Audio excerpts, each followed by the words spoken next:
त्रिदलं त्रिगुणाकारं त्रिनेत्रं च त्रिदायुधं त्रिजन्म पापसंहारम्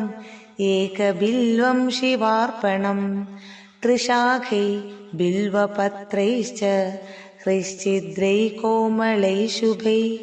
शिवपूजां करिष्यामि एकबिल्वं शिवार्पणम् अखण्डबिल्वपत्रेण पूजिते नन्दिकेश्वरे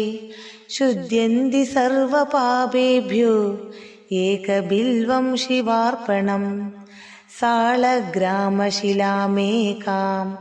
विप्राणां जादु चार्पयेद् सोमयज्ञमहापुण्यम् एकबिल्वं शिवार्पणम् दन्दिकोटिसहस्राणि वाजपेयशतानि च कोटिकन्यामहादानम् एकबिल्वं शिवार्पणम् लक्ष्म्या स्मरण उत्पन्नं महादेवस्य च प्रियं बिल्ववृक्षं प्रयश्चास्मि एकबिल्वं शिवार्पणम् दर्शनं बिल्ववृक्षस्य स्पर्शनं पापनाशनम्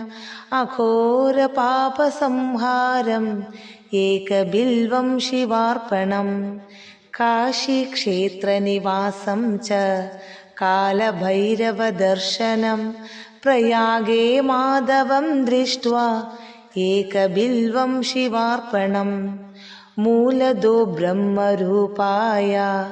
मध्यदो विष्णुरूपिणे अग्रद शिवरूपाय एकबिल्वं शिवार्पणम्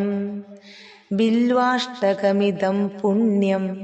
यः पठेत् शिवसन्निधौ सर्वपापविनिर्मुक्त शिवलोकमवाप्नुयात्।